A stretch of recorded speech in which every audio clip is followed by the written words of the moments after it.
আসসালামু আলাইকুম। আজকের ভিডিওতে দেখব হাঁটু ছেঁড়া প্যান্ট এবং মাথায় এলোমেলো চুল এদের নিয়ে সুন্দর একটি আলোচনা। চলুন শুনে আসি।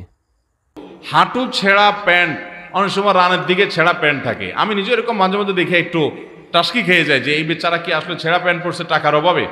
পরে ভালো করে তাকা টাকা দেখলে মনে হয় না এটা ফ্যাশন ফ্যাশন। তো এরকম ছেঁড়া প্যান্ট প্যান্ট পরা ফ্যাশন, কেয়ামতের আগে হয়তো ন্যাংটা হয়ে যাওয়াটাই ফ্যাশন হবে।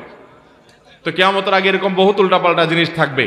আল্লাহ তাআলা আমাদের যুবকদেরকে সুন্দর রুচি দান করুন এবং পশ্চিমাদের অন্ধ গোলামি এটা থেকে আল্লাহ তাআলা আমাদের যুব সমাজকে বাঁচিয়ে রাখুন। নবী করিম সাল্লাল্লাহু আলাইহি সাল্লাম বলেছেন, একটা সময় আসবে লাতাত্তাবিউন্না সুনানা মান কানা ক্বাবলাকুম, তোমাদের আগের যুগের মানুষদের অনুসরণ তোমরা করবে। এমন কি তারা গিয়ে গর্তে ঢুকলে তোমরা সেখানে যায় ঢুকবা, তারা এক বিগত গেলে তোমরা এক বিগত যাবা। সাহাবীরা বলেছেন, ইয়া রাসূলুল্লাহ, ইহুদি খ্রিস্টানদের কথা বলছেন? তিনি বলছেন, তারা ছাড়া কাদের কথা? তাদের কথাই বলছি। অর্থাৎ তারা যা করবে তোমরা অন্ধের মতো চেষ্টা করবা, বুঝে আসুক বা না আসুক। আপনার প্যান্টটা ছেঁড়া, এটা কিসের ফ্যাশন ভাই? কিন্তু আপনি সেটাই করতেছেন। কাদের অনুসরণ করে করতেছেন? ওই যে ইহুদি খ্রিস্টানদের অনুসরণ করে। মুসলমানদের জন্য নবী করিম সাল্লাল্লাহু আলাইহি সাল্লামের চাইতে উত্তম কোনো আদর্শ নাই। লাকাদ কানা লাকুম ফি রাসূলিল্লাহি উসওয়াতুন হাসানা। আল্লাহ এবং আখিরাতকে বিশ্বাস করে তাদের জন্য রাসূলের মধ্যে রয়েছে সবচেয়ে উত্তম আদর্শ। আল্লাহ তাআলা সেটাকে আদর্শ হিসেবে আমাদেরকে গ্রহণ করার তৌফিক দান করুন।